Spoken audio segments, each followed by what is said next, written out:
നമസ്കാരം. UK വാർത്തകളിലേക്ക് സ്വാഗതം. 15-ാം വയസ്സിൽ തനിക്കുണ്ടായ ദുരനുഭവം പങ്കുവച്ച് labour MP Natalie feto GB ന്യൂസിന് നൽകിയ അഭിമുഖത്തിലാണ് നതാലി മനസ്സു തുറന്നത്. 15-ാം വയസ്സിൽ പ്രായമേറിയ ആളിൽ നിന്നും താൻ ഗർഭിണിയായി. 23 വർഷങ്ങൾക്ക് മുമ്പ് ആ പ്രായത്തിൽ എനിക്ക് ലൈംഗിക ബന്ധത്തെക്കുറിച്ച് അറിവില്ലായിരുന്നു. എന്താണ് അൺപ്രൊട്ടക്റ്റഡ് സെക്സ് എന്ന് അറിയാത്ത പ്രായം.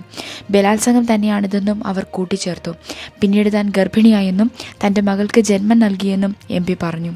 ഇത്തരം സാഹചര്യത്തിൽ കൂടെ കടന്നുപോകുന്ന കുട്ടികൾക്കും സ്ത്രീകൾക്കും വേണ്ടി താൻ പ്രവർത്തിക്കുമെന്നും അവർ കൂട്ടിച്ചേർത്തു. തൻ്റെ ബാല്യകാലത്ത് കുടുംബം വളരെ ദുരിതത്തിലൂടെയാണ് കടന്നുപോയതെന്നും ഈ സമയങ്ങളിൽ തന്നെ സഹായിച്ച പ്രായമായ ഒരു പുരുഷനാണ് താനുമായി ബന്ധത്തിൽ ഏർപ്പെട്ടതെന്നും അവർ കൂട്ടിച്ചേർത്തു. വിൻഡോസ് പ്രതിസന്ധി കാരണം കൂടുതൽ വിമാനങ്ങൾ റദ്ദാക്കിയതോടെ ആയിരക്കണക്കിന് ബ്രിട്ടീഷുകാർ വിദേശങ്ങളിൽ കുടുങ്ങി. ഏകദേശം 8.5 ബില്യൺ കമ്പ്യൂട്ടറുകളെയാണ് പ്രതിസന്ധി ബാധിച്ചതെന്ന് മൈക്രോസോഫ്റ്റ് വ്യക്തമാക്കി. കൂടുതൽ വിമാനങ്ങൾ റദ്ദാക്കുകയാണ്. സൈബർ സുരക്ഷാ സ്ഥാപനമായ ക്രൗഡ് സ്ട്രൈക്ക് നൽകിയ അപ്ഡേഷനിലെ പാളിച്ചയാണ് മൈക്രോസോഫ്റ്റ് വിൻഡോസ് കമ്പ്യൂട്ടറുകളെ ആഗോളതലത്തിൽ വ്യാപിച്ചത്. വിൻഡോസിനായി നൽകിയ ഒരൊറ്റ കണ്ടന്റ് അപ്ഡേറ്റിലാണ് പ്രശ്നമുണ്ടായതെന്ന് വ്യക്തമാക്കിയ ക്രൗഡ് സ്ട്രൈക്ക് ഇത് സൈബർ ആക്രമണമല്ലെന്നും സ്ഥിരീകരിച്ചു. IT പ്രതിസന്ധി ഉടലെടുത്തതോടെ UK-യിലുടനീളം വിമാന ട്രെയിൻ റദ്ദാക്കലുകൾ വ്യാപകമായി. ആഗോളതലത്തിൽ വെള്ളിയാഴ്ച 7000 വിമാന സർവീസുകൾ റദ്ദാക്കിയിരുന്നു.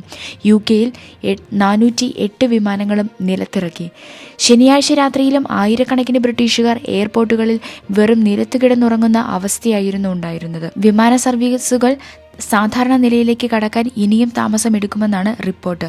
അതേസമയം മിക്ക ഇടങ്ങളിലും EMIS ഉൾപ്പെടെയുള്ള സിസ്റ്റങ്ങൾ പഴയ നിലയിലേക്ക് എത്തിക്കൊണ്ടിരിക്കുകയാണെന്ന് NHS ഇംഗ്ലണ്ട് വക്താവ് പറഞ്ഞു. എന്നാൽ അവ സാധാരണയിലും സാവധാനത്തിലാണ് പ്രവർത്തിക്കുന്നത്. കമ്മ്യൂണിറ്റി ഫാർമസികളുടെ ഡിജിറ്റൽ സിസ്റ്റവും മിക്ക പ്രദേശങ്ങളിലും സാധാരണ നിലയിലേക്ക് മടങ്ങിയതായി നാഷണൽ ഫാർമസി അസോസിയേഷൻ ചെയർമാൻ നിക് കെയ് പറഞ്ഞു. എന്നാൽ നേരത്തെയുണ്ടായ തകരാറ് മൂലം പൂർത്തിയാക്കാൻ കഴിയാത്ത സേവനങ്ങൾ ഉള്ളതിനാൽ ഫാർമസികളുടെ പ്രവർത്തനം സാധാരണ നിലയിലാകുവാൻ ദിവസങ്ങളെടുത്തേക്കാം. 3 മില്യൺ ജനങ്ങളെ തൊഴിലിലേക്ക് അടുപ്പിക്കാൻ പുതിയ പദ്ധതി. ബ്രിട്ടനിൽ ഏകദേശം 3 മില്യൺ ജനങ്ങൾ ബെനിഫിറ്റുകളെ മാത്രം ആശ്രയിച്ച് ജീവിക്കുന്നു. ഇവരെ തൊഴിൽ രംഗത്തേക്ക് തിരിച്ചെത്തിച്ചാൽ തന്നെ രാജ്യത്തെ ജോലിക്കാരുടെ ക്ഷാമം പരിഹരിക്കാം. ബെനിഫിറ്റുകൾക്ക് നിയന്ത്രണം ഏർപ്പെടുന്ന രീതി സാരമായ ഫലം സൃഷ്ടിച്ചില്ലെന്ന് റിപ്പോർട്ട് വ്യക്തമാക്കുന്നു. സാമ്പത്തിക നിശ്ചലാവസ്ഥ പരിഹരിക്കാൻ ആരോഗ്യം അടിസ്ഥാനമാക്കിയ സഹായം നൽകുക ആണ് വേണ്ടതെന്നും പാത്വേ ടു വർക്ക് കമ്മീഷൻ നൽകിയ റിപ്പോർട്ട് ചൂണ്ടിക്കാണിക്കുന്നു.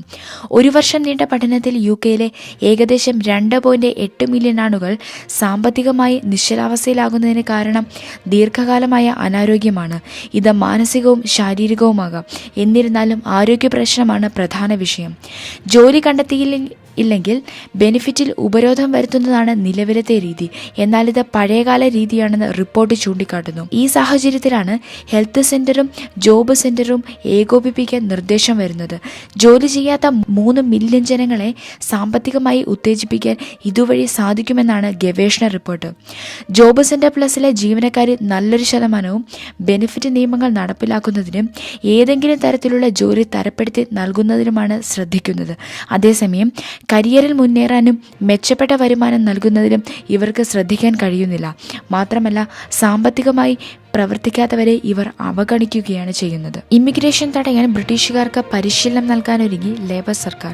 രാജ്യത്തെ ഇമിഗ്രേഷൻ നടപടികൾ തടയാനായി ബ്രിട്ടീഷുകാർക്ക് പരിശീലനം നൽകാനൊരുങ്ങി സർക്കാർ. തൊഴിലാവശ്യങ്ങൾക്ക് വിദേശികളെ ആശ്രയിക്കുന്ന രീതി അവസാനിപ്പിക്കാനാണ് നീക്കം. ഇതിനായി വിവിധ മേഖലകളിൽ ബ്രിട്ടീഷുകാർക്ക് പരിശീലനം നൽകുകയാണ് ലക്ഷ്യം. ഇവർക്ക് മതിയായ പരിശീലനമോ അവസരമോ ലഭ്യമാക്കാത്തതാണ് ഇപ്പോഴത്തെ പ്രശ്നങ്ങൾക്ക് കാരണം. ഇതിന് പരിഹാരം കാണുക വഴി രാജ്യത്തെ തൊഴിലില്ലായ്മ കുറയ്ക്കാനും സാധിക്കുമെന്ന് സർക്കാർ. സ്വദേശികളായ കഴിവുള്ളവരെ പരിശീലിപ്പിക്കുന്നത് വഴി നിയമപരമായ കുടിയേറ്റത്തിന് കടിഞ്ഞാണിടാൻ കഴിയുമെന്ന് കീർ വ്യക്തമാക്കി. ഏകദേശം 1.2 മില്യൺ ജനങ്ങളാണ് UK-യിലേക്ക് കുടിയേറ്റം നടത്തിയത്. രാജ്യത്തിന് പുറത്തു പോകുന്നവരെക്കാൾ 6,80,500 കൂടുതലാണിത്. ഡിപെൻഡൻസിനെ കൊണ്ടുവരുന്നതിന് വിലക്ക് ഏർപ്പെടുത്തിയതോടെ ഈ വർഷം നെറ്റ് മൈഗ്രേഷൻ സാരമായി കുറയുമെന്നാണ് പ്രതീക്ഷിക്കുന്നത്. എന്നാൽ കൂടുതൽ യോഗ്യരായവരെ രാജ്യത്ത് തന്നെ സൃഷ്ടിച്ച് ഇമിഗ്രേഷൻ പെൻഷനെ ആശ്രയിക്കുന്നത് ചുരുക്കാനാണ് കീർ ലക്ഷ്യമിടുന്നത്. NHSലെ ജീവനക്കാർക്ക് മതിയായ ശമ്പളം നൽകുന്നില്ലെന്ന് പൊതുജനങ്ങൾ. രാജ്യത്ത് ജൂനിയർ ഡോക്ടർമാർക്കും ഹെൽത്ത് കെയർ അസിസ്റ്റന്റ്മാർക്കും നഴ്സുമാർക്കും മതിയായ ശമ്പളം നൽകുന്നില്ലെന്ന് പൊതുജനാഭിപ്രായം. ഫ്രണ്ട് ലൈൻ NHS റോളുകളിൽ നൽകുന്ന ശമ്പളം ആനുപാതികമല്ലെന്ന യൂണിയനുകളുടെയും പ്രൊഫഷണൽ അസോസിയേഷനുകളുടെയും വാദം ശരിവെക്കുന്നതാണ് പൊതുജനങ്ങളുടെ ചിന്തയെന്ന് ഇപ്സോസിന് ഒപ്പം സർവേ നടത്തിയ കിങ്സ് കോളേജ് ലണ്ടനിലെ സീനിയർ ലെക്ചറർ ഡോക്ടർ നിക് ക്രാഷ്ലെ പറഞ്ഞു. ഹെൽത്ത് ആൻഡ് സോഷ്യൽ കെയർ ഡിപ്പാർട്ട്മെന്റുമായി ഇംഗ്ലണ്ടിലെ 56,000 ജൂനിയർ ഡോക്ടർമാരുടെ നേതാക്കൾ ഔദ്യോഗിക ചർച്ചകൾക്ക് തുടക്കമിടാൻ ഇരിക്കുകയാണ്. 35% ശമ്പള വർധന ആവശ്യപ്പെട്ട് ദീർഘനാളായി അരങ്ങേറുന്ന തർക്കങ്ങൾക്ക് പരിഹാരം കണ്ടെത്താനാണ് ഹെൽത്ത് സെക്രട്ടറി വെസ്ട്രിങ്ങിന്റെ ശ്രമം.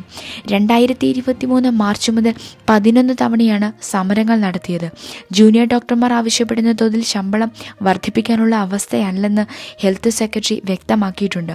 ഏതാനും വർഷങ്ങൾ നീളുന്ന പാക്കേജായി വർധന അനുവദിക്കാനാണ് ഗവൺമെന്റ് നീക്കം. ഇതിന് അനുകൂലമായി നിൽക്കുമെന്ന് ജൂനിയർ ഡോക്ടറുടെ നേതാക്കളും സ്ഥിരീകരിച്ചിട്ടുണ്ട്. വെസ്റ്റ് യോർക്ക്ഷയറിൽ കാറും ബൈക്കും കൂട്ടിയിടിച്ച് വൻ അപകടം. 2 കുട്ടികളടക്കം 6 പേർ മരിച്ചു. ദാരുണ സംഭവത്തിന്റെ ഞെട്ടൽ മാറാതെ പ്രദേശവാസികൾ. വെസ്റ്റ് യോർക്ക്ഷയറിൽ കാറും മോട്ടോർ ബൈക്കും തമ്മിൽ കൂട്ടിയിടിച്ചുണ്ടായ അപകടത്തിൽ മുതിർന്നവരും 2 കുട്ടികളും മരിച്ചു. A61 വേക്ക്ഫീൽഡ് റോഡിൽ വേക്ക്ഫീൽഡിനും ബാസ്ലിക്കിനും ഇടയിൽ വൈകിട്ട് 3:55 അപകടം. ഫോർഡ് ഫോക്സ് കാറും മോട്ടോർ സൈക്കിളും കൂട്ടിയിടിക്കുകയായിരുന്നു. കാറിൽ യാത്ര ചെയ്തിരുന്ന 2 പെൺകുട്ടികൾക്കൊപ്പം മോട്ടോർ സൈക്കിളിലുണ്ടായിരുന്ന ഒരു പുരുഷനും സ്ത്രീയും സംഭവസ്ഥലത്ത് തന്നെ മരിച്ചതായി സ്ഥിരീകരിച്ചു. അന്വേഷണം തുടരുന്നതിനാൽ കുറച്ചു സമയത്തേക്ക് റോഡ് അടച്ചിടും. സംഭവത്തിൽ സാക്ഷികൾ മുന്നോട്ട് വരണമെന്ന് പോലീസ് ആവശ്യപ്പെട്ടു. എന്തെങ്കിലും വിവരം ലഭിക്കുന്നവർ 101 നമ്പറിൽ വെസ്റ്റ് യോർക്ക്ഷയർ പോലീസുമായി ബന്ധപ്പെടണം. ഫെബ്രുവരിയിൽ മാഞ്ചസ്റ്റർ സിറ്റി സെന്ററിൽ നടന്ന 4 ബലാത്സംഗ കേസിൽ ഒരാൾ അറസ്റ്റിൽ. 40-കാരനായ പ്രതിയെ ചോദ്യം ചെയ്തു. തെരുവുകളിലൂടെ നടക്കുമ്പോൾ ജാഗ്രത പാലിക്കണമെന്ന് പോലീസ്. ഈ വർഷം ഫെബ്രുവരിയിൽ 40 വയസ്സുള്ള പ്രതിയെ ചോദ്യം ചെയ്യുന്നതിനായി കസ്റ്റഡിയിൽ എടുത്തിട്ടുണ്ടെന്ന് പോലീസ് അറിയിച്ചു.